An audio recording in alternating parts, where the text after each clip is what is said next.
আসসালামু ব্যারিস্টার হাসান। ওয়ালাইকুম আসসালাম। আপনি এর আগের ভিডিওতে আমাদেরকে জানিয়েছিলেন প্রায় 1948 স্পন্সর লাইসেন্স রিভোক করা হয়েছে। তবে যারা রিভোকেশন থেকে বাঁচতে চায় তাদের প্রতি আপনার উপদেশ কি হবে? আজকে যে বিষয়টি নিয়ে আলোচনা করব সেটা হচ্ছে যে যাদের স্পন্সর লাইসেন্স আছে সেই স্পন্সর লাইসেন্সগুলোকে কিভাবে সেভ করা যায়। এই হোম অফিসের যে অডিট টিম এসে তাদের উপর চড়াও হয়, এবং আমি আগের ভিডিওতে বলেছি যে 1948 এই স্পন্সর লাইসেন্স রিভোকড হয়ে গেছে, এবং সেটা জুন 2024 থেকে জুন 2025 পর্যন্ত। তো এই যে কনসিকুয়েন্স, এটার কনসিকুয়েন্স কিন্তু হিউজ, কারণ তারা ভবিষ্যতে কিন্তু আর ওভারসিজ ওয়ার্কারদেরকে রিক্রুট করতে পারবে না, তারা নতুন করে লাইসেন্সের জন্য অ্যাপ্লাই করতে পারবে না ওই এমপ্লয়ার, এবং তার ওখানে যারা কাজ করতো তারা 6 days লেটার পাবে, এবং তাদেরকে চেঞ্জ অফ এমপ্লয়মেন্ট কিংবা অন্য কোনো ক্যাটাগরিতে তাদেরকে চলে যেতে হবে।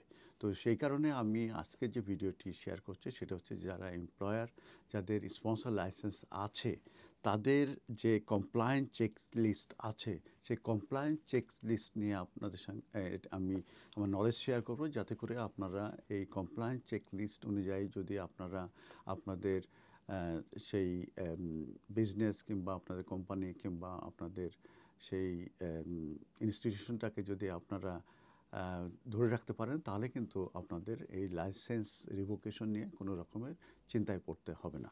প্রথম যেটা আমি বলবো যে স্পন্সরশিপ রোলস যেটাকে বলা হচ্ছে, সেটা হচ্ছে যে আপনারা ইনশিওর করবেন যে স্পন্সরিং যে আহ, যে জবগুলো আছে সেগুলোর যে লেটেস্ট স্কিল এবং স্যালারির থ্রেশহোল্ড যেন এইগুলো এখনকার পরিবর্তনের পরে যেটা হয়েছে সেটা যেন মিট করে।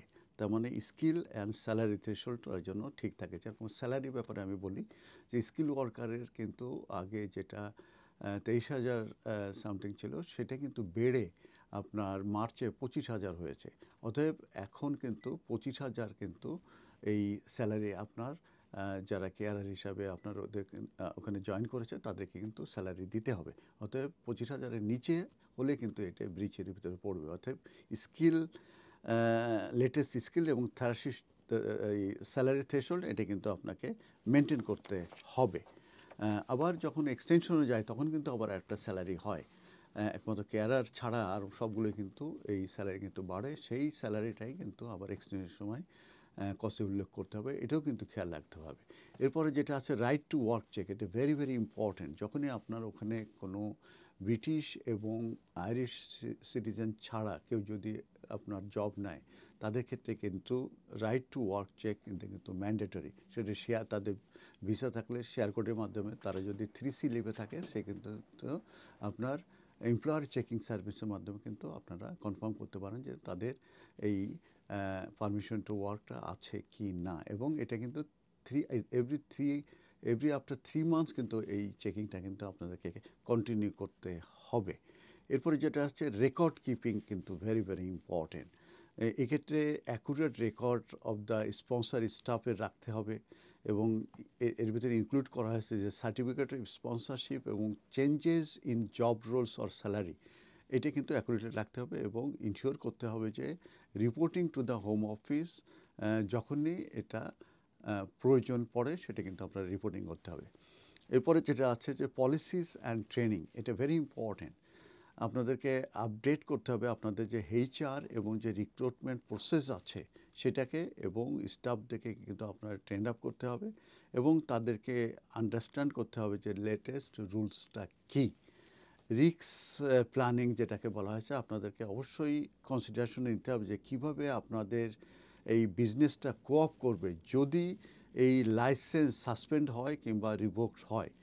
সে ব্যাপারে কিন্তু আপনাদের একটা প্ল্যান থাকতে হবে, সেটাকে কন্টিনজেন্সি প্ল্যান বলা হয়। সেই প্ল্যানটা কিন্তু আপনাদের থাকতে হবে, রিস্ক প্ল্যানিং। এরপরে যেটা আছে রেগুলার অডিটস করতে হবে। এইখানে পিরিয়ডিক কমপ্লায়েন্স যেটা আছে অডিট, সেটা আপনাদের করতে হবে, এবং সেক্ষেত্রে আপনাদের স্পেশালিস্ট যে অ্যাডভাইজার আছে সেই স্পেশাল অ্যাডভাইজারকে আপনারা ইনভাইট করবেন, এবং তারা যেগুলো যে ইস্যুগুলো ফ্ল্যাগ করবে সেগুলো আপনারা সলভ করবেন, এবং সেগুলো আপনারা অ্যাড্রেস করবেন, তাহলে কিন্তু এটা আপনাদের জন্য ভালো হবে। এখন আসছি যে এই এমপ্লয়ার ইমিডিয়েটলি কি করবে। এক্ষেত্রে প্রথম হচ্ছে আপনাদেরকে চেক করতে হবে যে আপনাদের লাইসেন্স এখানে কোনো রিস্ক আছে কিনা under new enforcement trends or rule চেঞ্জের কারণে। Number 1, audit all sponsor roles and hires, এখানে অডিট করতে হবে। আপনার এক্সটেন্ডেড ইন্টারনাল কন্ট্রোলস, যেটা আপডেট HR এবং যে কমপ্লায়েন্স সিস্টেম আছে, সেই রোলস আর জেনুইন থাকতে হবে, স্যালারি থাকতে হবে, সেগুলো কারেক্ট হতে হবে স্যালারি, এবং রাইট টু ওয়ার্ক চেকস, যেগুলো আপনাকে রোবাস্ট করতে হবে। তো এই যে আমি কমপ্লায়েন্স যে চেকলিস্ট ফর এমপ্লয়ার যেটা আপনার বললাম, এইগুলো যদি আপনারা সঠিকভাবে কমপ্লায়েন্সে থাকেন, তাহলে কিন্তু হোম অফিসের অডিট টিম আসলে আপনারা কোনো রকম বিপদে পড়বেন না এবং আপনারা আপনাদের লাইসেন্স লুজ করবেন না। ধন্যবাদ।